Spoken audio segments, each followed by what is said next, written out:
So Star Wars Rebels finally got it right. Last night, two episodes came out. I believe one was called "The Wolf's on a Door" or something like that, and then "A World Between Worlds."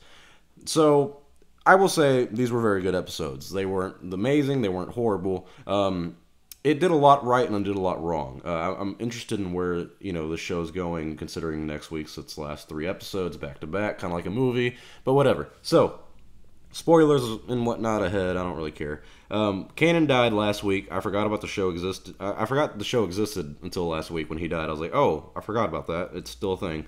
So I watched that. Kanan died. I was like, all right, that was interesting. It was nice finally seeing one of the characters. Hey, I called it too. Oh my god, I forgot. I'm the one who called it. I made a video why Kanan and Ezra must die. So I called it. Ha ha ha ha ha. Anyways, Kanan died, and I liked how in this episode, or these episodes, you kind of hear about that, and it's not the arc of this, but it's like a kind of like the back plot of Kanan's dead, and the problem I had with the first episode that came out last night was I didn't feel like he died because everybody was acting normal. They were like, "Oh yeah, let's go, gang, let's go, save the day and go to the temple," and I was like, "Your friend died. Why is no one acting like that happened?" And then like it kind of goes on, and you see them kind of gloom over him and be sad and depressed about it. It was kind of cringy having him like as a Force ghost with Hera. For me, it's just like, all right, is everybody going to be a Force ghost now? Like, where's Mace Windu? Where's Kit Fisto? Why is everyone becoming a Force ghost? Kanan had no training in this. This makes no sense. If Qui-Gon can't do it, why can Kanan? I don't know, whatever.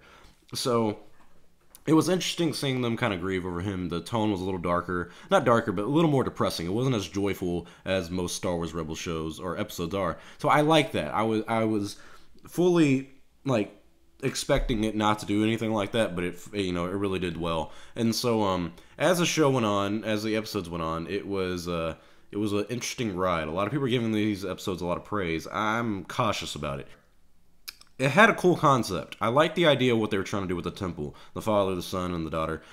However, I didn't like the execution on it. For me, it was Ezra. I'm not going to say I like Ezra, but I'm not going to say I dislike him, but I don't like him either. He's just there. And so for me, it makes no sense why this kid who hasn't really trained in the Jedi arts, I mean, he has, but it's from Kanan, who didn't complete his training either, and until the Temple Guard or whatever, the Sith Inquisitor. He's finally a Jedi Knight, but still, it makes no sense why Ezra's the guy who gets to go through this temple. Why Ezra's the guy who, the wolves are interested in. I understand that the wolves are apparently Kanan himself and whatnot, the head wolf or whatever.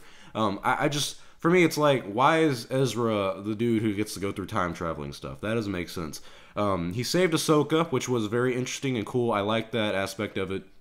I don't really care about Ahsoka anymore. She was interesting in Clone Wars, and now she's just kind of being played out too much. It's like, all right, I get it. She's alive. Kill her. Like, just kill her. Get it over with. I'm done. So Ahsoka came back, and it was nothing really changed for her. Really, she just is still alive. It's exactly what happened in the season 2. What else happened? I didn't like the portal traveling thing because for me, you hear Rey and Kylo Ren's voice as well as Yoda's and Obi-Wan's, and I liked hearing Rey and Kylo because it was like, oh, they're not even born yet. That's pretty cool. But I didn't like how A, Ezra was the guy to do it, and B, it did the whole, if whoever controls this controls the universe. It was like, is this Marvel and DC again? You control the mother boxes, you rule the DC universe, you control the gauntlet, you become the ruler of the Marvel universe.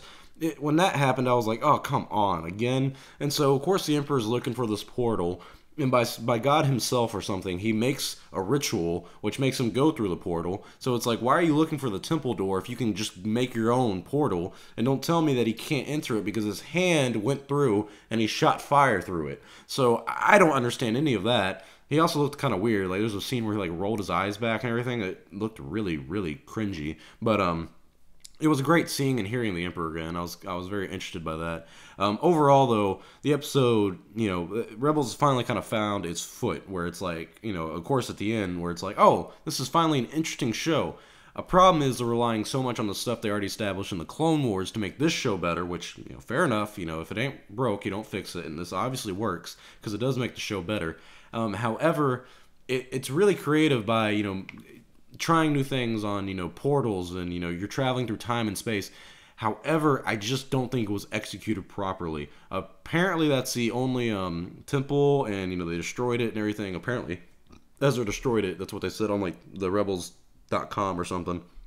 But overall, for me, it's just like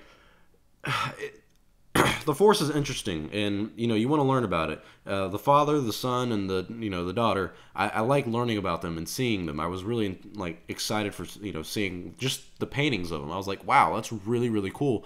I would love to learn more about them. And I really wish they would have touched on Abeloth, the mother. And I really thought they should have, or at least shown her or something. That would have been, oh my god, I would have crapped my pants. If you don't know about Abeloth, look her up. She's really interesting. And so, I really wish they would have touched on something different. But for me, nothing changed. The entire show, like, the only thing that I know that really changed was Lothal is now, like, covered in ice or something. Like, overall, what changed? Ahsoka still survived the temple with Vader.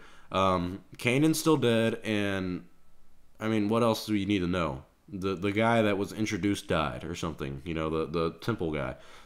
I mean, that's it. Nothing changed.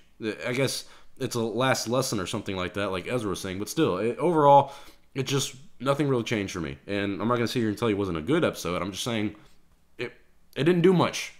And so it was interesting. It was a good episode, but the concept just wasn't executed the way I liked it. But that's just me being, I guess, nitpicky. It looked really cool. The concept, like I said, was amazing, and I really love the idea behind it. I just think that for Star Wars, it's kind of like, well, now the Force can time travel and everything. That's cool, but why Ezra? I guess I don't know. I'm with it. I would watch it again. I probably will watch it again just to kind of wrap my head around it.